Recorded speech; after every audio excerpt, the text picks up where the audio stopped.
কিরে, আর কত দেরি হবে ভাত হতে? একটু দেরি হবে বাবু। আগুনটা একটু বাড়িয়ে দে দেখি। সেইটাই বরং ভালো হবে।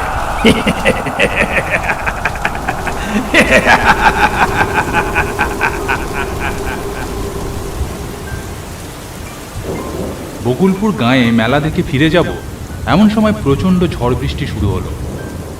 আটকে পড়লাম মেলার মধ্যে। এখন ঘড়িতে রাত 9টা। বৃষ্টিটা একটু ধরে এসেছে। ছাতা মাথায় দিয়ে বেরিয়ে পড়েছি কাছে স্টেশন উদয়নপুরের উদ্দেশ্যে। মেলায় দু একজনের মুখে শুনলাম রাত 10টায় শেষ ট্রেন। রাস্তাঘাট জনমানুষ শূন্য। ঝিরঝির করে এক নাগাড়ে বৃষ্টি হয়ে চলেছে। দুদিকে ধুধু করছে ফাঁকা প্রান্তর, মাঠ, ধান জমি। ভেবেছিলাম বিকেল বিকেল ফিরে যাব, তাই টর্চ আনা হয়নি। ছাতাটা ছিল এই যা ভাগ্যি। অন্ধকারে জল কাদা মারিয়ে হেঁটে চলেছি সামনের দিকে। স্টেশনের কাছাকাছি আসতে দেখলাম দূরে প্ল্যাটফর্মে ট্রেন ঢুকে গেছে। এটাই শেষ ট্রেন। মিস হলে যে কি হবে কে জানে। ছাতা বন্ধ করে এক প্রকার দৌড়াতে শুরু করলাম। দৌড়াতে দৌড়াতে স্টেশনের কাছে পৌঁছাতেই ট্রেনটা হুইসেল দিতে দিতে ছেড়ে দিল। সিঁড়ি ভেঙে যখন যখন স্টেশনের উপর এসে দাঁড়ালাম, তখন ট্রেন রীতিমতো গতিতে স্টেশন ছেড়ে বেরিয়ে যাচ্ছে। ট্রেনে ওঠার আর কোনো উপায় নেই। চোখের সামনে দিয়ে রাতের শেষ আশাটুকুও যেন চলে গেল। আবার ছাতা খুললাম। জনমানবহীন স্টেশন। সামনে দিয়ে ট্রেন চলে যাওয়ায় নিরাশা এবং হাজারো প্রশ্ন মনে ভিড় করে আসতে লাগলো। এখন রাত্রে কোথায় থাকবো? স্টেশনে যে রাত কাটাবো, স্টেশনের মাথায় কোনো ছাউনি নেই, ন্যাড়া স্টেশন। সামনে স্টেশন মাস্টারের ঘর, সেখানে একটা লণ্ঠন জ্বলছে। সামনে এগিয়ে গেলাম। ঘরের সামনে গিয়ে গলা তুলে ডাক দিলাম, ভিতরে কেউ আছেন? আমি বড় বিপদে পড়েছি, ভিতরে কেউ আছেন? বৃষ্টির ঝিমঝিম সুর ছাড়া আর কারোর কোনো সাড়া পাওয়া গেল না। বোকার মতন সেখানে কিছুক্ষণ দাঁড়িয়ে রইলাম। তারপর কোনো উপায় না দেখে স্টেশন থেকে বাইরে বেরিয়ে এলাম। বাইরে বেরিয়ে লক্ষ্য করলাম স্টেশনের একেবারে শেষের দিকে টিম টিম করে আলো দেখা যাচ্ছে। সেই দিকেই এগিয়ে গেলাম। কাছে গিয়ে দেখলাম দরমার বেড়া দিয়ে তৈরি একটা দোকান ঘর। দোকান ঘরটিতে একটি লোক টেবিল পেতে বসে আছে। তার সামনে একটা হ্যারিকেন জ্বলছে। দেখে মনে হলো এটা একটা খাবারের হোটেল। ভেতরে পরপর খানকতক বেঞ্চ আর টেবিল পাতা। হাতের ছাতা বন্ধ করে দোকান ঘরের মধ্যে গিয়ে ঢুকলাম। ভিতরে দরমার গায়ে সর্বত্র কালচে ছাপ। ভিতরে বসে থাকা লোকটা ব্যস্ত হয়ে বলল, আসুন বাবু, এটা ভাতের হোটেল। এই এলাকার লোক বলে পঞ্চুর হোটেল। সেই দুপুরে খেয়েছিলাম, খিদেও পেয়েছে। একটুক্ষণ চিন্তা করে নিয়ে বললাম, কি খাবার পাওয়া যাবে? বাবু, ভালো মাছ আছে। মাছ? কোনো চিন্তা করবেন না বাবু, আমার হাতের রান্না যে একবার খায় সে আর কখনো ভোলে না। ঠিক আছে, তাহলে মাছ ভাত দাও। আপনি হাত ধুয়ে বসুন, আমি ব্যবস্থা করছি। ছাতা নামিয়ে রেখে হাত ধুয়ে আমি টেবিলে গিয়ে বসলাম। মিনিট খানেকের মধ্যেই এক প্লেট ভাত, ডাল, আলু ভাজা, মাছের ঝোল সাজিয়ে দিল টেবিলের ওপর। সেই দুপুরে খেয়েছিলাম। জামার হাতা গুটিয়ে পরম তৃপ্তি ভরে খেতে শুরু করলাম।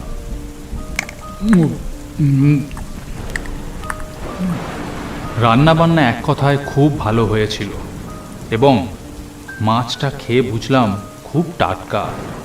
খাওয়া দাওয়া শেষ করে পরম তৃপ্তি ভরে ঢেঁকুর উঠল। উঠে গিয়ে হাত ধুয়ে টাকা মেটাতে গেলাম। বাবু, সব ঠিক ছিল তো? হ্যাঁ, রান্নাবান্না দারুণ। সত্যি তোমার হাতের গুণ আছে ভাই পঞ্চু। ঠিক আছে, আপনি খেয়ে খুশি হয়েছেন, এই আমার কাছে অনেক। কত দেব তোমাকে?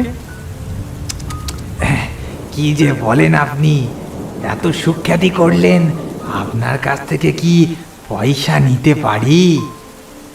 তা কি করে হয়? এই না না না না না না, আমি টাকা নিতে পারবো না। মনে মনে ভাবলাম লোকটির ব্যবহার বড় ভালো। আমি বড় বিপদে পড়েছি ভাই। কি হয়েছে বাবু?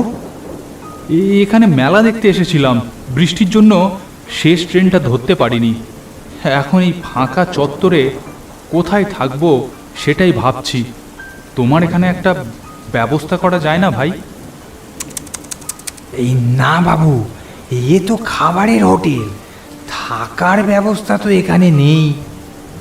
কিছু একটা ব্যবস্থা করে দাও না ভাই, আমি এখানেই টেবিল জুড়ে শুয়ে রাত কাটাতে পারি। সবই বুঝলাম, ভিতরে দুটো ঘরও আছে, তার মধ্যে একটাই আমি থাকি, আর একটার অবস্থা খুব খারাপ। কোনো অসুবিধা হবে না, আমি যা হোক করে রাতটুকু কাটিয়ে দেব।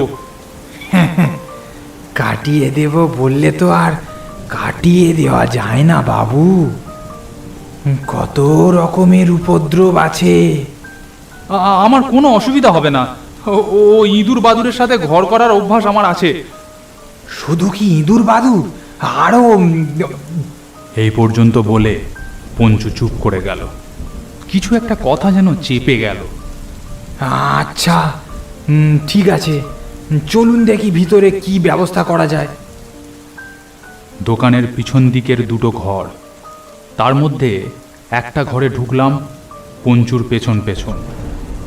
এই ঘর, এর মধ্যেই কোনো রকমে আপনাকে একটু ব্যবস্থা করে নিতে হবে। তুমি যে আমার কি উপকার করলে ভাই, তা কি বলবো। আচ্ছা, এখন আমি আসি। হ্যাঁ, ভালো কথা, কেউ যদি দরজায় টোকা মারে দরজা খুলবেন না। কেন বলো তো? ও কিছু না। এই বলে পঞ্চু হন হন করে ঘর থেকে বেরিয়ে গেল। ঘরের চারিদিকে নজর বুলিয়ে বুঝলাম পঞ্চু একটু বাড়িয়েই বলেছিল। ঘরটা থাকার জন্য নেহাত খারাপ না। বিছানাটা একটু পরিষ্কার করে নিলাম। বিছানার একপাশে একটা চাদর ছিল, সেটা গায়ে দিয়ে শুয়ে পড়লাম। সারাদিনের ক্লান্তি ও বৃষ্টিতে শরীর স্যাঁতস্যাঁতে হয়েছিল। শুকনো বিছানা পেতে ভারী আরাম অনুভব করলাম। ভেবেছিলাম রাতে নিশ্চয়ই ঘুম আসবে না, কিন্তু বৃষ্টির শব্দ শুনতে শুনতে কখন যেন ঘুমিয়ে পড়েছি তা নিজেই জানতে পারিনি। হঠাৎ ঘুম ভাঙল একটা অদ্ভুত অনুভূতিতে।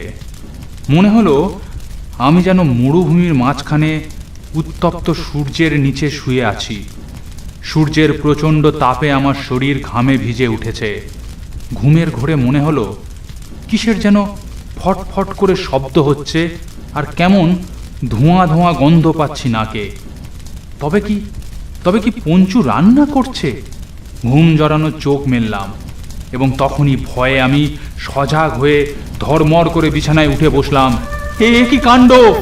চারিদিকে আগুন লেগেছে, কিন্তু কারোর কোনো চিৎকার পাওয়া যাচ্ছে না তো।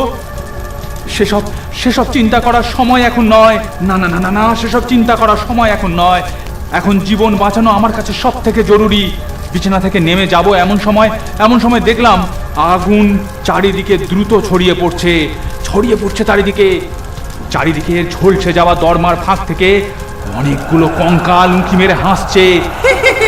এই দৃশ্য দেখে ভয়ে আমার শরীর কাঁপতে লাগলো, চক্ষু বিস্ফারিত হয়ে বাইরে বেরিয়ে আসতে চাইলো। এরই মধ্যে সামনের দরজার কাছে দাঁড়িয়ে থাকা কঙ্কালটি খিলখিল করে হেসে বলল,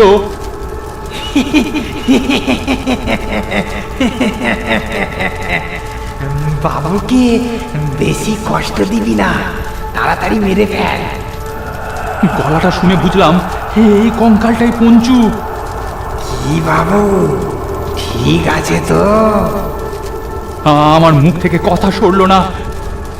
কোনো অসুবিধা হবে না, খানিকক্ষণের মধ্যে সব পুড়ে ছাই হয়ে যাবে, আপনিও।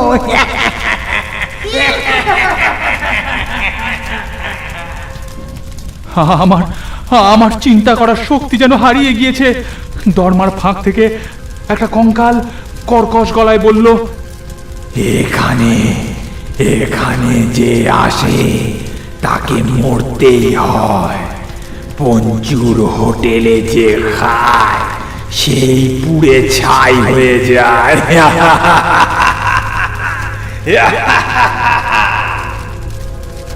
কি করব বলুন বাবু, এখানে তো আর খদ্দের পত্র আসি না। নতুন খদ্দের এলে ফিরিয়ে দিতে ইচ্ছা করে না। তাই আজ থেকে সারা জীবন আপনি আমার খদ্দের হয়ে গেলেন।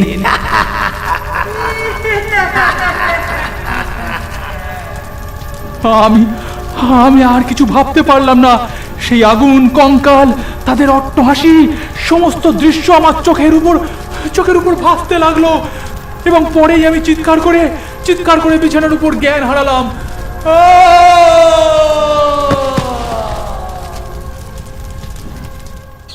সকালে কার যেন ডাকে ঘুম ভাঙল।